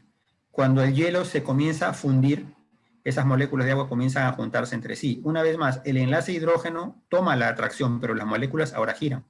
En el agua líquida, las moléculas no están formando una red rígida, sino girando. Y en ese giro se pueden formar los enlaces hidrógeno y las atracciones que mantienen las moléculas unidas entre sí. Pero si yo le doy calor, el calor es suficiente como para romper los enlaces hidrógeno y las moléculas de agua comienzan a liberarse de la masa y evaporar. Pero esto ocurre, insisto, en toda temperatura entre 0 y 100. Es decir, el agua puede evaporarse porque se calienta y porque se rompen los enlaces en unas cuantas moléculas. Dejen un vaso con agua desde la mañana y hasta el día siguiente y pueden medir que el vaso con agua pierde un volumen día por día, porque se evapora normalmente. Para conservar el agua yo tengo que tener los recipientes cerrados para evitar que se evapore. ¿Se comprende? ¿Dudas? Otra propiedad física que resulta también de la atracción entre moléculas de agua en cierta forma del enlace hidrógeno es la tensión superficial, que es una propiedad física interesante. La tensión superficial del agua, ¿cómo podríamos explicarla? ¿Cómo podríamos explicarla?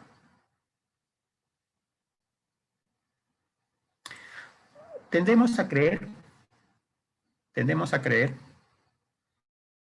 que el agua o que los líquidos siempre toman la forma de los recipientes que las contienen. ¿Pero es eso realmente cierto? Una botella de agua, por ejemplo, o una jarra con agua, ¿toma forma del recipiente que lo contiene?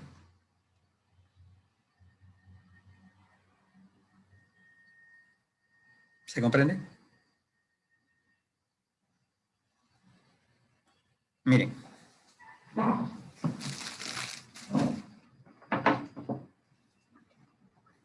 Yo siempre tengo una jarrita de agua a la mano. Mírenla bien y díganme si el agua tiene la forma de la jarra.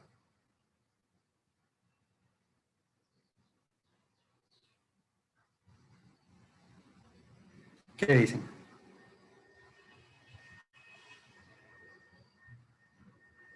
A ver. ¿Qué dice el chat? A ver, Lisette dice que sí, Yorka dice que sí, Jesús dice que sí, Adriana, Yanela, Abigail dicen que sí, Yasmín, Victoria, Verónica, creo que hay consenso de que sí. Pero ahora quiero que miren bien la jarra.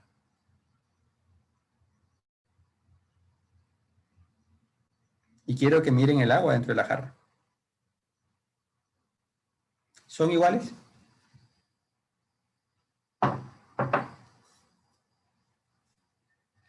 ¿Son iguales?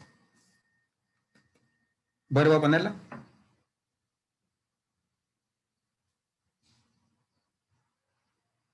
No, ¿no es cierto? Entonces el agua no está tomando el volumen de la jarra. No está tomando la forma del recipiente que contiene, no está tomando la forma de la jarra.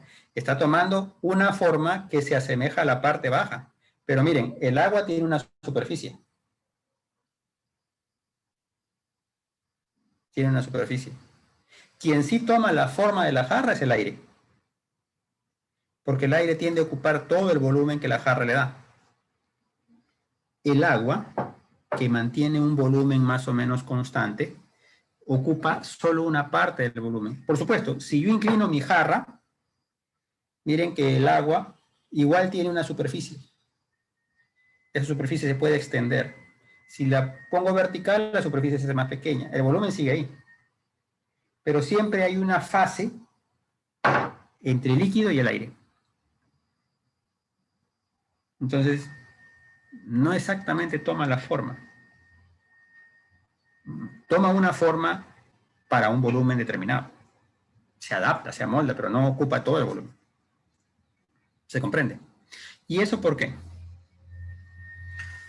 Porque las moléculas de agua están atrayéndose todas a otras, unas a otras, por los enlaces hidrógeno. Una molécula de agua que está dentro del vaso o dentro de la jarra recibe, entre comillas, jalones, tirones por todas partes. Es decir, todas las moléculas vecinas la están atrayendo. Una molécula vecina se atrae entre sí. Entonces, las moléculas de arriba jalan, las moléculas de abajo jalan. Todas se unen entre sí. Excepto por aquellas moléculas que están en la mera superficie. Para las moléculas que están en la superficie del líquido, no hay moléculas de agua arriba.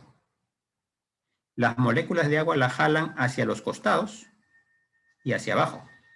Es decir, recibe las atracciones eléctricas de las moléculas de agua vecinas, pero por la izquierda, por la derecha y hacia abajo. Hacia arriba no. Entonces, estas moléculas van a experimentar o van a mostrar tensión superficial. ¿Por qué? Porque, digámoslo así, ahora que las moléculas las jalan hacia abajo, se va a formar una especie de película de agua. Esa superficie que el agua tiene es básicamente una piel, es básicamente una película, donde las moléculas no están experimentando las mismas fuerzas que las moléculas que están dentro del agua. Hay varias formas como esta tensión se manifiesta. En otras palabras, cualquier cuerpo que quiera introducirse en el agua va a encontrar rechazo por el agua. El agua va a portarse como un cuerpo que ofrece cierta resistencia, cierta tensión a ser penetrada. Por ejemplo, ustedes pueden hacer que un clip flote en el agua. Una agujita, incluso una moneda pequeña, pueden hacer que flote en el agua. ¿Por qué flotaría? Porque las moléculas de agua, al ser, entre comillas, invadidas por el metal, tratan de botarlo. Tratan de rechazarlo. Y tratan de mantenerlo afuera. Algunos insectos, por ejemplo, utilizan esta capacidad, esta cualidad de tensión superficial para pararse impunemente. Hay estanques, lagunas, y de pronto ustedes ven un zancudito que se para en el agua. Y no solo eso, sino que a veces el viento lo arrastra como si fuera una pista de patinaje. Hay algunos animales, incluso un poquito más grandes, que pueden correr sobre el agua aprovechando la tensión superficial. Algunos pequeños lagartitos, por ejemplo, pueden escapar de sus enemigos corriendo sobre el agua como si fuera un piso, aprovechando su... O una libélula puede pararse en el agua aprovechando la tensión superficial. ¿Okay? Entonces, el agua tiene tensión superficial. Cuando yo coloco un recipiente, por ejemplo, una cuchara, una taza, un vaso, con agua, cuenta que esa tensión superficial es tanta que hace que el agua se adhiera a las paredes del vidrio, pero el resto de la superficie forma una especie de menisco cóncavo. Porque hay más unión entre el agua y el vidrio que entre las moléculas de agua entre sí. ¿Ok? Otra manifestación de la tensión superficial es que cuando una molécula de agua cae en una superficie que no tiene carga eléctrica, por lo general de inmediato toma su máxima forma, su máximo volumen con mínima superficie. ¿Cuál es la figura que les da a ustedes el mayor volumen con la menor superficie posible? Una esfera. No hay ninguna figura geométrica que les pueda dar más volumen contenido dentro de una superficie.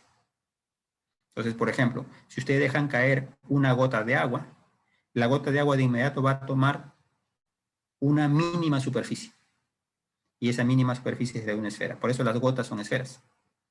Una gota de agua cayendo en el cámara lenta es una esferita perfecta que llega hasta el fondo, por ejemplo. Pero si un cuerpo que recibe agua no tiene carga eléctrica, el agua va a tender a rechazar ese cuerpo, a mantener su superficie esférica y, por ejemplo, a rodar sobre la superficie como si fuera una gota. Si, por ejemplo, yo tengo papel encerado o parafina, o, por ejemplo, un plato grasoso que no se ha lavado, y cae agua sobre un plato, las gotas de agua caen redonditas, no se adhieren, se mantienen esféricas. Pero una superficie que tiene carga eléctrica comienza a tener un ángulo de contacto cada vez más obtuso. Miren, el ángulo de contacto en una gota de agua es prácticamente muy agudo, pero el ángulo se va haciendo más ancho, ¿ya? Entre la superficie y la gota de agua, conforme más carga tenga. Por ejemplo, el papel tiene más carga eléctrica que el vidrio. Y el suelo tiene mucha carga eléctrica. Entonces, el agua que podía formar una superficie esférica como si fuera una gota en la hoja de una planta o en un piso que tenga grasa o cera, en el suelo se adhiere mucho, se pega a la superficie. Entonces esa tensión superficial se rompe.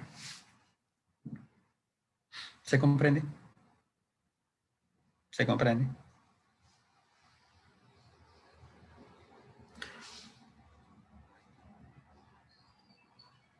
La tensión superficial, por supuesto, es otra de esas propiedades del agua que varía con la temperatura. Entonces, miren, a 20 grados centígrados la tensión superficial es bastante alta, 72.8 newtons por metro cuadrado. Pero tiende a ser mayor si el agua es más fría, obviamente al aumentar la densidad aumenta la tensión superficial, y disminuye bastante si el agua se calienta.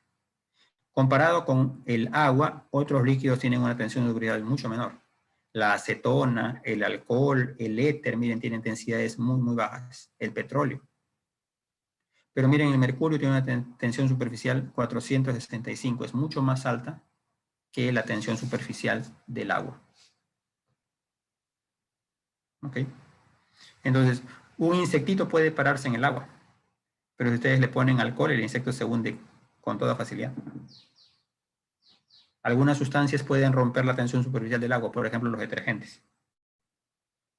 Si yo quiero lavar ropa y la ropa está grasosa, el agua sola, por su tensión superficial, no va a poder mojar la ropa. Pero si yo le agrego detergente, la tensión superficial del agua se rompe y entonces hay mayor adherencia del agua con la tela, incluso si está grasosa. ¿Se comprende? ¿Dudas, preguntas, comentarios?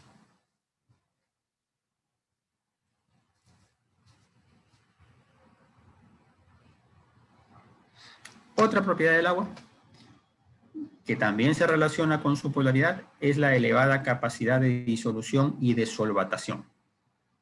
Disolución quiere decir que las moléculas de agua tienden a adherirse a partículas sólidas y a disolverlas. Es decir, sustancias que pueden separarse fácilmente entre sus componentes iónicos o moleculares, por ejemplo, el azúcar, la sal, donde los cristales de azúcar pueden disolverse en moléculas individuales, entonces van a unirse al agua y se van a disolver. Solvatación quiere decir de que cada ion o cada molécula puede encontrarse rodeada de capas de moléculas de agua, las llamadas capas de solvatación. Tomemos, por ejemplo, el hecho de que una cucharada de sal de mesa, una cucharada de sal común, yo la disuelvo en agua. Obviamente, los enlaces entre cloro y sodio se rompen, ya, el enlace iónico. Ahora el sodio iónico y el cloro iónico se separan y se rodean cada uno de capas de agua. Y se pueden rodear de varias capas de moléculas de agua. Entonces, donde quiera que vaya el sodio, va con su pequeña corte, con su pequeño séquito de moléculas de agua. Eso es solvatación. La mayoría de los elementos, de los iones en el suelo están solvatados. El calcio, el magnesio, el potasio, el sodio, todos están solvatados. Es decir, cuando yo pienso en calcio en el suelo, ese calcio no está solito. Es un calcio que está rodeado de agua. Se mueve con sus moléculas de agua. Un sodio está moviéndose con sus moléculas de agua.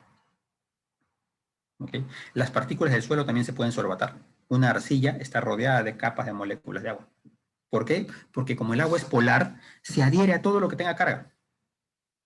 Si el suelo tiene carga eléctrica, el agua está adherida al suelo. Si hay algo en el suelo que no tiene carga eléctrica, por ejemplo, algo de grasa, que es rara pero puede haber, ¿ya? O ustedes tienen, por ejemplo, cera. La cera es apolar y por lo tanto no se adhiere al agua, rechaza el agua. ¿Se comprende? El agua es un solvente universal. El agua puede disolver prácticamente cualquier sustancia, iones, moléculas, gases. Eso es una propiedad importante. La disolución la podría más o menos representar así. Las moléculas de agua se van a unir por solvatación a los elementos iónicos, sodio, cloro. Imagínense que este sea un cristal de sal. ¿Ya? Entonces, en un momento cero, el cristal de sal está intacto. Pero luego las moléculas de agua se rodean a cada ion y lo disuelven. Obviamente, aquí hay un fenómeno energético. Hay un poco de entropía también. Los cristales tienen energía porque se mantienen unidos entre sí. Hay una cantidad de energía que se necesita ceder al cristal para que la sal se separe. Cuando las moléculas de agua rodean al cloro o al sodio, ceden energía. Se pierde un poco de energía. Y en esa pérdida de energía hay calor que se puede liberar o que se puede perder. Es decir, para que se disuelva un cristal de sal, se consume energía y al mismo tiempo las moléculas de agua liberan energía en el proceso de disolución. Si la cantidad de energía liberada por las moléculas es mayor de la que se necesita para disolver, entonces el líquido se calienta. Si la cantidad de energía que se libera es menor, entonces el líquido se enfría. No sé si alguna vez han hecho la experiencia, pero a veces en laboratorios podemos utilizar, por ejemplo, algunos ácidos como el ácido sulfúrico. Cuando preparamos soluciones de ácido sulfúrico hay que tener bastante cuidado. Uno pone agua en un recipiente, en un vaso, y agrega el ácido sulfúrico poco a poco, chorrito a chorrito, o gota a gota si es posible. Porque el ácido sulfúrico es una sustancia que cuando se hidrata, libera mucha energía. O sea, la cantidad de calor que se genera por la unión de moléculas de agua al ácido sulfúrico es tan grande que el agua se calienta. A veces uno agarra la mano, echa un buen chorro de ácido sulfúrico en un vaso con agua y el agua calienta a 50 grados, 60 grados, quema. Lo mismo pasa si disuelven cristales de hidróxido de sodio, por ejemplo. Una cucharada de hidróxido de sodio disuelta en agua y el agua se calienta porque ha liberado mucha energía para atrapar las moléculas de agua. Pero hay otros casos en los cuales ocurre lo contrario. La cantidad de energía que se libera de la disolución es muy baja. Se gasta energía y no se libera. Disolver, por ejemplo, algunas sales como cloruro de calcio o nitrato de amonio enfríe el agua y puede hacer que el agua pierda varios grados. Yo era estudiante y era una época en que no era tan frecuente tener refrigeradoras y tener coolers y tener diferentes tipos de materiales para enfriar, ¿no? Cuando estábamos en la universidad y queríamos tomar una cerveza helada, por ejemplo. Alguien aparecía con cervezas en la universidad y había que mantenerlas frías. Una estrategia que utilizábamos era utilizar un recipiente con agua y ponerle bastante urea. Porque cuando se disuelve la urea, el agua se enfría, 3, 4 grados. Y en esa agua bien fría poníamos la cerveza y se mantenía fría. Puede pasar con sal también. Una mezcla de sal y hielo, por ejemplo, rápidamente baja la temperatura. ¿Se comprende? Si una sustancia requiere demasiada energía para disolverse porque los enlaces están muy unidos entre sí, es posible que no se disuelva. El cloruro de calcio, por ejemplo, o perdón, el carbonato de calcio, la caliza, es una sal que no se disuelve. El yeso es una sal que no se disuelve. Yo pongo yeso en agua y no se va a disolver. ¿Ya? ¿Por qué? Porque la fuerza que se necesita para separar el calcio y el sulfato es demasiado grande y el agua no la provee. ¿Ok? Con todo, el agua es una de las sustancias que más minerales o que más moléculas puede disolver. Preguntas, dudas, comentarios, quejas, protestas. Todo esto introductorio solamente para que tengan una referencia de la molécula de agua. Ahora pasemos un poco a analizar el agua en el suelo. ¿Ok? El agua es, digámoslo así, uno de los componentes, una de las fases que el suelo puede presentar. La fase líquida del suelo está representada por todo el agua contenida en el suelo. Es decir, si ustedes toman un puñado de suelo de jardín, ese suelo contiene agua. ¿Ya? Y es esencial que contenga agua porque las plantas necesitan agua del suelo. Pero esa fase líquida no solo es agua. Ya hemos visto que el agua tiene una gran capacidad para disolver sustancias. Entonces, en realidad la solución que yo tengo es una solución que se conoce como solución suelo, que es, valga la redundancia, agua que disuelve muchas sustancias. ¿Qué sustancias pueden estar disueltas en el agua del suelo y forman parte de la fase líquida del suelo? Iones, calcio, sodio, magnesio pueden estar disueltos en el agua del suelo. Cloruro, sulfato, nitrato pueden estar disueltos en el agua del suelo. Solutos orgánicos. Las plantas, por ejemplo, liberan ácidos orgánicos, aminoácidos, azúcares. La materia orgánica puede contener sustancias orgánicas, ácido fúlvico, por ejemplo, ya que es soluble en agua.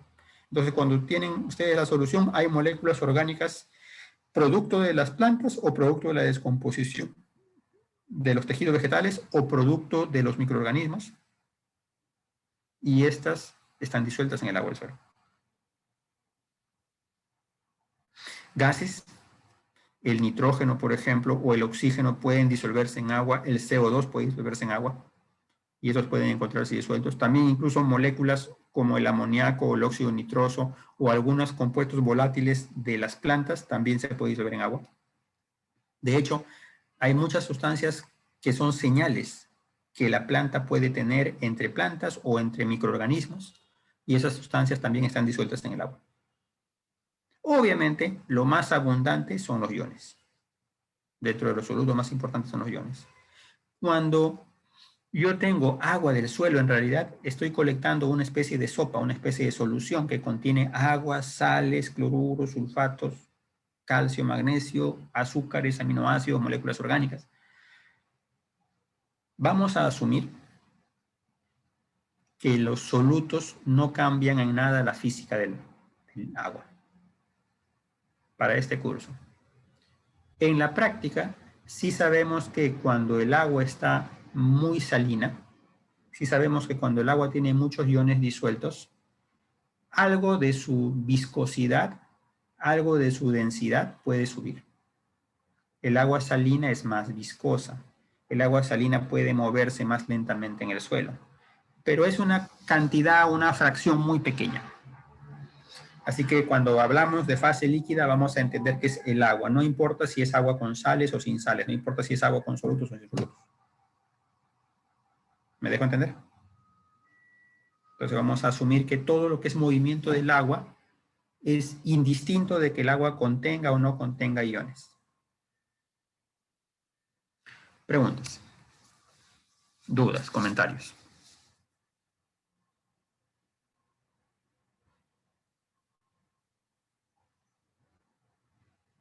¿Ninguno? ¿Seguro?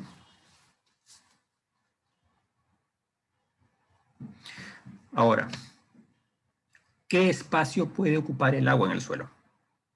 Obviamente, las partículas son impenetrables. Es decir, si yo tengo un grano de arena, tengo un cristal de limo, un cristal de arcilla, estas son materia. Y la materia no se puede penetrar. El agua puede desplazarse y puede ocupar los espacios porosos que estas partículas tengan. Y ya hemos visto que esos poros pueden ser muy abundantes o muy pocos. Un suelo arenoso, por ejemplo, tiene pocos poros o poco volumen poroso, aun cuando sus poros son grandes. Un suelo arcilloso tiene mucha porosidad, la mayor parte de esa porosidad ocupando poros finos. Entonces, la parte de la porosidad del suelo que el agua puede ocupar y en la cual se puede alojar por mucho tiempo son los microporos. Los poros entre agregados y los poros dentro de agregados, ¿ya? Son los poros más finos y que almacenan el agua. Los poros grandes, por ejemplo, entre agregados grandes, pueden almacenar agua por un tiempo corto, pero la gravedad puede hacer que esta agua salga del suelo. Entonces, casi siempre para que se almacene el agua, las moléculas tienen que estar atraídas a alguna superficie con carga eléctrica. Esa superficie con carga eléctrica, por lo general, son las partículas finas del suelo. Arcillas, materia orgánica, en algún grado limo. La arena no tiene carga eléctrica. La arena, recuerdan ustedes, lo hemos conversado, está formada de cuarzo, y ese cuarzo tiene muy baja carga eléctrica. Entonces, decirlo de alguna forma, la capacidad de almacenamiento de agua en arena y la capacidad que la arena tiene para retener agua es muy pobre. Eso ya lo habíamos conversado en una clase anterior. Pero los suelos arcillosos no, tienen mucha arcilla, tienen mucha carga eléctrica y almacenan el agua. ¿Se comprende? Entonces, para entenderlo, ¿cuál es esa máxima capacidad de almacenamiento de agua que tiene el suelo? Depende de la porosidad. Si me preguntasen cuánta agua puede caber en esta jarra, bueno, yo tendría que medir cuánta agua cabe hasta la máxima capacidad, hasta el máximo volumen. 1 litro 800. Si yo tengo 2 litros, 1 litro 800 se quedan en la jarra y el resto se va a derramar por el borde de la jarra. Ya no entra en el volumen. Con el suelo va a pasar algo parecido. El suelo tiene un volumen poroso y ese volumen poroso puede ocuparse por agua.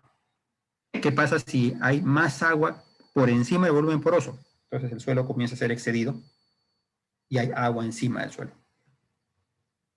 Pero como si de un vaso se tratara, el suelo tiene una capacidad para almacenar agua. ¿Se comprende?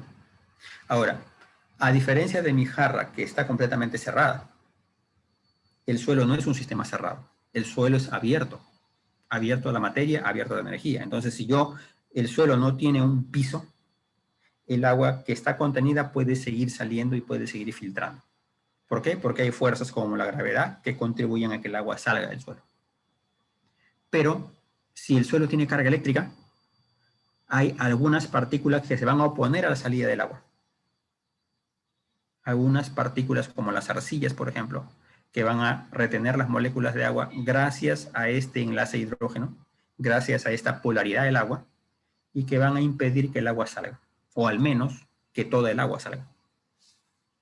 ¿Me dejo entender? Entonces, ¿por qué un suelo puede almacenar agua? Básicamente porque tiene partículas minerales o partículas orgánicas que tienen carga eléctrica. Y como lo hemos visto, el agua que es polar le gustan las cargas eléctricas. Así que si en el suelo hay arcilla, pues la arcilla atrae las moléculas de agua. Si en el suelo hay materia orgánica, la materia orgánica atrae las moléculas de agua. El limo tiene poca carga, pero tiene algo de carga. Entonces, el limo también puede atraer un poco de la carga eléctrica y atrae un poco de agua. Si a esto le sumamos que el enlace hidrógeno también aplica entre molécula y molécula, porque recuerdan que el enlace hidrógeno mantiene las moléculas de agua unidas entre sí, entonces a una primera capa de moléculas de agua que se adhieren a la superficie del mineral, le sigue una segunda y una tercera y una cuarta y así sucesivamente. Más y más moléculas de agua que aumentan la masa y aumentan el peso. Obviamente, si aumenta el peso de agua contenida, la gravedad puede encargarse de que una parte del agua se remueva o salga del suelo. Si la carga eléctrica es muy abundante, esa carga eléctrica puede retener muchas moléculas de agua contra la gravedad. Si la carga eléctrica es baja, serán pocas las moléculas de agua que se retienen en contra de la gravedad. Preguntas, dudas, comentarios.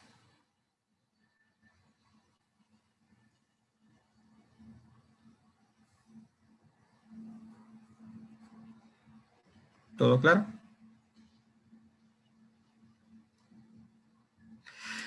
Preguntas, todo claro. Hoy día ha sido un buen día. Bueno, todos los días son buenos días. Cuando hay muchas preguntas también es un buen día. Se comprende entonces para resumir, ¿ya? El agua se mantiene dentro del suelo gracias a que el suelo tiene partículas minerales y orgánicas que tienen carga eléctrica. Si ustedes regresan a su clase de textura y repasan un poco su Brady, van a darse cuenta que de las 3 partículas, arena, limo, arcilla, las que tienen carga eléctrica y que son diferentes al resto son las arcillas. Si ustedes repasan un poco Brady, van a darse cuenta que la materia orgánica también tiene mucha carga eléctrica. Entonces, estas dos le conferirían a un suelo la capacidad para almacenar agua. ¿Ya? Llueve en un suelo o sobre un suelo. El agua ingresa al suelo, ¿ya? Y de esa forma el agua se puede mantener almacenada por un tiempo en el suelo. Verónica me pregunta si el agua también genera compactación. Sí, creo que lo conversamos un poco cuando hablamos de los sellos. El agua puede romper un poco la estructura del suelo. Cuando el agua ingresa a un suelo seco, los agregados pueden verse mojados muy rápidamente. A veces ese mojado ocurre muy rápido, lo que genera una compresión del aire dentro de los agregados. Y se genera un poco el efecto de estallido. Es como si ustedes trataran de inflar un globo y se les pasa la mano, de pronto el globo revienta. Pues algo puede pasar parecido con el agua del suelo. El agua cuando llega al suelo, por ejemplo, yo estoy regando por los surcos o llueve, el agua de lluvia impacta su energía sobre los agregados de la superficie. Entonces los hace estallar, los hace romper. Sobre la superficie principalmente, no sobre todo el suelo. Pero en cierta forma, cuando los suelos tienen poca materia orgánica y pierden su estructura fácilmente, el riego puede terminar compactando un poco el suelo. Una de las razones por las cuales realizamos labranza, tanto en suelos de secano como en suelos bajo riego, es porque el riego puede ir asentando el suelo y lo puede compactar un poco. ¿Ya? Entonces sí, es un efecto mecánico principalmente. Preguntas, dudas, comentarios. Vamos a dejar hoy día la clase aquí. Para la próxima clase, que es el día lunes, vamos a hacer práctica y veremos densidad del suelo. Y para el próximo martes, retomamos nuestra discusión sobre agua y el estado energético del agua en el suelo. Por favor, esta semana que no tenemos evaluaciones en edafología, aprovechen un ratito de todas maneras para repasar conceptos como absorción de agua y estado energético del agua en el suelo. ¿Ya? Y así lo hacemos más rápido y más ágil. Preguntas, dudas, comentarios. Profesor, ¿me escucha? Profesor, ¿Sí? ¿me escucha? Sí, buenos días. Una consulta. Bueno, más que quería hacerle una sugerencia. No sé si mis compañeros también estén de acuerdo. Creo que la práctica de textura creo que era para este domingo, pero como por los parciales a veces sí es un poco dificultoso. No sé si lo podría pasar para el próximo domingo. La entrega de De la la... práctica de textura. ¿cómo se llama? Del portafolio. Ya, ok, no hay problema. Sí, No hay por problema. favor. Ya, ya, profe, muchas gracias. Ok, ok. Gracias, jóvenes, gracias por su atención. Gracias con todos. Nos vemos el día lunes. Gracias, profesor. Gracias, Gracias a profesor. todos. Gracias, profe, hasta luego. Hasta luego, profesor. Gracias. Hasta luego. Gracias, Yasmin. Me voy a Gracias, empezar a profesor. subir los videos.